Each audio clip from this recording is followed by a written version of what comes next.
सुप्रभात। ईश्वर प्राणिधान होना, यह हमारी आज की आध्यात्मिक चर्चा का विषय है। ईश्वर प्राणिधान होना। ईश्वर प्राणिधान का अर्थ है ईश्वर परायण होना, अपना सारा भरोसा आसरा भगवान पर रखना, पूर्ण रूप से भगवान के शरणागत होना, उन्हीं के आश्रित और निर्भर कर रहना, ये ईश्वर प्राणिधान कहलाता है। असल में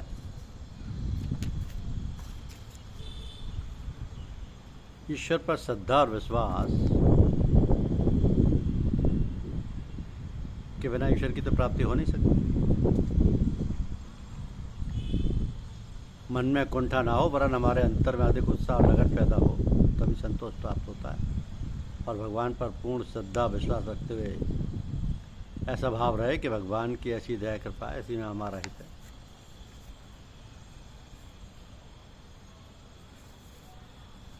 तो ज्ञान तो सिर्फ मनुष्य का आभूषण है। इसी की प्राप्ति के लिए वो जीवन पर्यंत प्रयत्नशील रहता है। मनुष्य की उन्नति व विकास का मुख्य आधार भी ज्ञान ही है। इसी ज्ञान के आधार पर उसे समाज में स्थान, सुख, दुख आदि की प्राप्ति होती है। तो ज्ञान को सामान्यतः दो भागों में विभाजित करके देखा जाता है। प्रथम तो सामाजिक व व्यावहारिक ज्ञान। इसके अंतर्गत मनुष्य सामाजिक प्रतिष्ठा, धनोपार्जन व बाहरी व्यवहार करता है, और जब तक वो जीवित रहता है इसी ज्ञान का अधिकारी बना रहता है। इसका अधिक विश्लेषण साधक की निर्भरता पर है कि साधक का कितना अधिक उसमें लगाव है। द्वितीय आत्मज्ञान यानी ब्रह्म ज्ञान। ये ज्ञान सामान्य रूप से मनुष्य में नहीं पाया जाता, और ना ही इसके द्वारा वह समाज में कार्य व्यवहार करता है या मूल्य निधि है। बिरले ही इसके अधिकारी होते हैं। इस ज्ञान की प्राप्ति के संबंध में तुलसीदास जी कहते हैं कि कोटि विरक्त मध्य श्रुति कहई, सम्यक ज्ञान सकृत को लहई। इस ज्ञान के माध्यम से जीव अपने निस्वरूप यानी आत्मा के को दर्शन करता है, जो कि प्रकाश स्वरूप उसके हृदय में विराजमान है। तब जीव का ये स्वरूप उसके स्थूल स्वरूप से बिल्कुल भिन्न होता है। ऐसी स्थिति में जीव भौतिक शरीर से संबंधित सभी प्रकार के कार्यों, कारण, व्यवहार, सुख दुख, हर्ष, शोक आदि से मुक्त हो जाता है, बल्कि दूसरे शब्दों में माया के बंधन से मुक्त हो जाता है।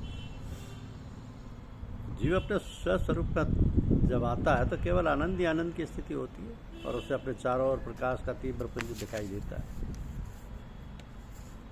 यहाँ पर यह भी होता है कि जीव अपने निज स्वरूप प्रकाश के अतिरिक्त अन्य आत्माओं के प्रकाश पुंज का भी अनुभव करता है। इसी को आत्मकुंज भी कहते हैं। तो मनुष्य में ये आनंदमय कोश का स्थान होता है। इसी प्रकार ब्रह्मांड में भी ब्रह्मांडी आनंदमय कोश होता है। जब आत्मा का प्रवेश इस ब्रह्मांडी आनंदमय कोश में होता है, तब वह आत्मा नाम और रूप में बंध जाती है। इसे ही ब्रह्म या ईश्वर कहा जाता है। तो आत्मदृष्टि मिलने पर मनुष्य सर्वप्रथम पिंडी आत्मा का दर्शन करता है। उसके पश्चात वह ब्रह्मांडी आत्मा का साक्षात्कार कर पाता है। इसी को ब्रह्म स्थिति कहते हैं। तो बिरले ही इस स्थान तक पहुंच पाते हैं, जबकि संत व महापुरुष अपने साधनों के माध्यम से नित्य इस स्थान तक आवागमन करते हैं, और यही उनका अभ्यास व लक्ष्य होता है। तो ये ज्ञान अनमोल हीरा है, लेकिन इसको प्राप्त करने के लिए भौतिक ज्ञान का होना आवश्यक नहीं, और ना ही इसे बाहरी ज्ञान की भांति धन देकर प्राप्त किया जा सकता है। इसको प्राप्त करने के लिए केवल आध्यात्मिक साधनों का सहारा लेना पड़ता है, और उसकी प्राप्ति के लिए केवल समर्थ सद्गुरु ही एकमात्र आश्रय हो सकती है। इसके लिए मनुष्य को सद्गुरु की खोज करके उसकी शरण में जाना पड़ता है।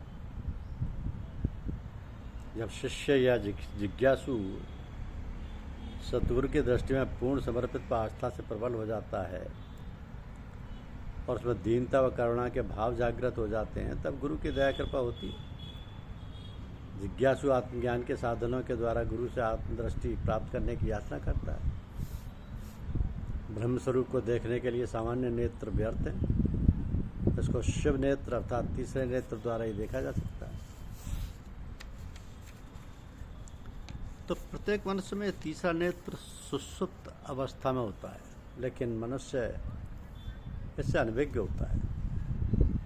इस कारण वह इस दिव्य नेत्र या ज्योति को प्राप्त करने का प्रयत्न नहीं करता। जब मनुष्य ईश्वर की दया व कृपा से किसी समर्थ सदगुरु को प्राप्त कर उसकी शरण में आता है, तब गुरु ही उसे उचित जिज्ञासु को परखकर अपने आत्मबल के द्वारा इस नेत्र को खोलता है। इसके लिए गुरु जिज्ञासु साधक को सत्संग के साधन व वचनों के द्वारा उसकी पात्रता इस योग्य बनाता है कि वो इस अमूल्य निधि को सुरक्षित रख सके। फिर धीरे धीरे अपनी ज्ञान शक्ति से शिष्य के विवेक पर जोरदार प्रहार करता है, जिससे शिष्य का सुषुप्त तीसरा नेत्र धीरे धीरे प्रगतिशील होने लगता है। तत्पश्चात जागृत होकर खुलने का प्रयत्न होने लगता है। आरंभ में नेत्र कभी खुलता हुआ बंद होता है, लेकिन गुरु कृपा से सदैव के लिए खुल जाता है। इसी के द्वारा शिष्य को दिव्य दृष्टि या आत्मदृष्टि प्राप्त हो जाती है। तो जब साधक आनंद में कोश में आता है, तब वह इसी दृष्टि के माध्यम से अद्भुत आनंद का रसास्वादन करता है। शिवनेत्र की ज्योति जब जिज्ञासु के आत्मा पर पड़ती है, तब वह अपना निज स्वरूप और गुणों का ज्ञान प्राप्त करता है और पूर्णता को प्राप्त कर आध्यात्मिक मार्ग का स्वामी बन जाता है। तो नेत्र ज्योति का जागृत होना बहुत क्षणिक समय का कार्य होता है, परंतु समर्थ सदगुरु जो स्वयं इस अवस्था को पूर्ण कर चुका हो, पलक झपकते ये कार्य कर देता है। इसे ब्रह्मज्ञान की स्थिति भी कहते हैं कि जब लग गुरु की कृपा न होई, ज्ञान नेत्र नहीं पावे कोई। सत्संग बिन विवेक न होई, चाहे जतन कर सब कोई। बिना गुरु की दया कृपा और पूर्ण समर्पण के बिना जिज्ञासु ना तो सत्संग कर सकता है, ना ही उसमें विवेक जागृत हो सकता है। ये प्रकृति का नियम है। तो आत्मज्ञान संबंधी सभी बंधनों से आत्मज्ञान मुक्त करता है। तो इसके प्राप्ति के साधन भी सभी प्रकार के बंधनों जैसे जाति, अमीरी, गरीबी, संप्रदाय आदि से मुक्त होते हैं। गुरु सर्वप्रथम सत्संग व वचनों के माध्यम से जिज्ञासु को इन बंधनों से मुक्त करके उसमें पात्रता बनाता है।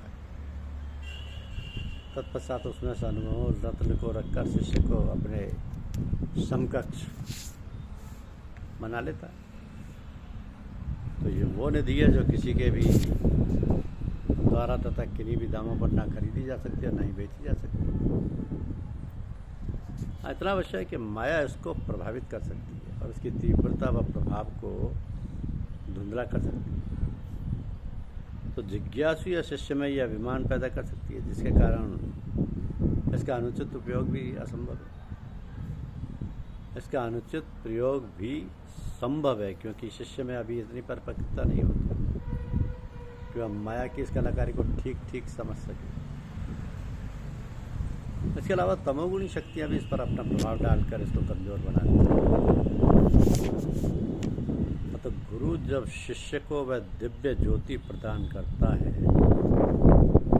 तब उसकी आंखों पर एक आवरण या पट्टी बांध देता है, जो समय आने पर शिष्य की परिपक्वता होने पर स्वतः खुल जाती है और शिष्य अपनी आवश्यकता अनुसार इसका प्रयोग करता है। उस समय शिष्य भी अपने साधना के माध्यम से उसकी सफाई व रक्षा करता रहता है। इस अमूल्य निधि को स्वामी रामकृष्ण परमहंस जी ने अपने प्रिय शिष्य स्वामी विवेकानंद जी को मात्र स्पर्श करके ही पूर्ण कर दिया था।